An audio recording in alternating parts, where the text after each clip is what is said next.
అధికారంలో ఉన్న 5 సంవత్సరాలు పరదాల మాటున బారికేడ్లు, హెలికాప్టర్లలో తిరిగిన వ్యక్తి రైతుల గురించి, వ్యవసాయం గురించి జగన్మోహన్ రెడ్డి మాట్లాడడం హాస్యాస్పదంగా ఉందని మంత్రి నిమ్మల రామానాయుడు విమర్శించారు.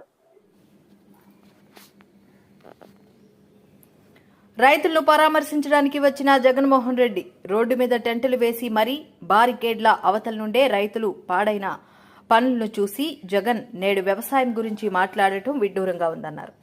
హెక్టార్కి 20,000 ఉన్న ఇన్పుట్ సబ్సిడీ 16,000కి తగ్గించి రైతులను జగన్ మోసం చేశారని, అప్పట్లో ఇన్సూరెన్స్ కూడా కట్టకపోతే చంద్రబాబు అసెంబ్లీ ఫ్లోర్ మీద కూర్చొని రాత్రి 11 గంటల వరకు నిరసన వ్యక్తం చేస్తే రాత్రి ఇన్సూరెన్స్ కట్టిన వ్యక్తి, పోలవరం ముంచేసిన వ్యక్తి రైతుల గురించి మాట్లాడే అర్హత జగన్కి లేదన్నారు.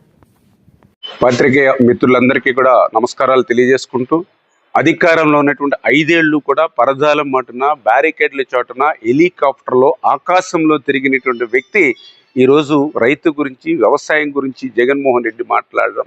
ఏదైతే ఆయన 5 ఏళ్లలో ఆ రోజు మనం చూసాం, రైతులు పంట పొలాల్లో నష్టపోతే ఆ రోజు వాళ్ళని పరామర్శించడానికి వెళ్ళినటువంటి జగన్మోహన్ రెడ్డి రోడ్డు మీద టెంట్లు వేసి, డయాస్ వేసుకుని, బ్యారికేడ్లు కట్టుకుని ఆ యొక్క రైతు నష్టపోయినటువంటి పంట ఆ యొక్క పనులను ఆ బ్యారికేడ్ అవతల నుంచి మరి ఆ రోజునట్టు ముఖ్యమంత్రి జగన్మోహన్ రెడ్డికి ఆ పనులు చూపించి, అంటే ఆ రకంగా రైతులను కూడా పరామర్శించినటువంటి జగన్మోహన్ రెడ్డి ఈరోజు వ్యవసాయం గురించి మాట్లాడుతూ ఉంటే చాలా చాలా విడ్డూరంగా ఉన్నటువంటి పరిస్థితి. ఆ రోజు ఇన్పుట్ సబ్సిడీ హెక్టార్కి 20,000 రూపాయలు ఉంటే దానికి 16,000కి తగ్గించి రైతులు మోసం చేసినటువంటి వ్యక్తి. ఇన్సూరెన్స్ కట్టడం మర్చిపోతే ఆ రోజు చంద్రబాబు నాయుడు గారు అసెంబ్లీ ఫ్లోర్ మీద కూర్చుని నిరసన వ్యక్తం చేస్తే రాత్రి 11 గంటలకి ఇన్సూరెన్స్ కట్టినటువంటి వ్యక్తి.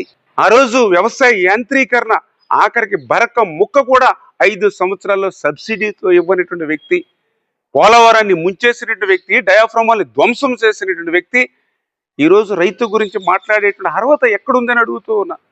ఈరోజు ఆంధ్రప్రదేశ్ రాష్ట్రంలో యూరియా సమృద్ధిగా ఉంది. ఎక్కడైనా ఒక గ్రామంలోనో మండలంలోనో ట్రాన్స్పోర్టేషను, లేకపోతే ఆ యొక్క మండలంలో గ్రామంలో ఒక్కసారిగానే ఒక్క రోజులోనే నాట్లు వేసినటువంటి పరిస్థితి ఉంటే, మరి అటువంటి స్థితి ఎక్కడైనా ఉన్నా వెంటనే ముఖ్యమంత్రి గారు, మంత్రులు అందరూ కూడా ఎప్పటికప్పుడు సమీక్షలు చేసి ఏ ఒక్క రైతు కూడా ఇబ్బంది పడకుండా కేంద్రంతో పాటు ఎప్పటికప్పుడు సంప్రదింపులు చేసుకుంటూ ఇంత పెద్ద ఎత్తున రైతు కోసం పనిచేస్తూ ఉంటే అబద్ధాలను, అసత్యాలని ప్రచారం చేస్తూ, ఇదే అబద్ధాలు, అసత్యాలు మొన్న ఎన్నికల్లో మీరు ప్రచారం చేసిన మీ రాక్షస నియంతృత్వ పాలన నుంచి మీకు 11 సీట్లు మరి ఇచ్చి మీకు ప్రతిపక్ష హోదా కూడా లేకుండా చేసినా కూడా ఇంకా మీ అబద్ధాలు, మీ అసత్యాలు మాననటువంటి పరిస్థితిని ప్రజలందరూ గమనిస్తూ ఉన్నారు, రైతులందరూ గమనిస్తున్నారు.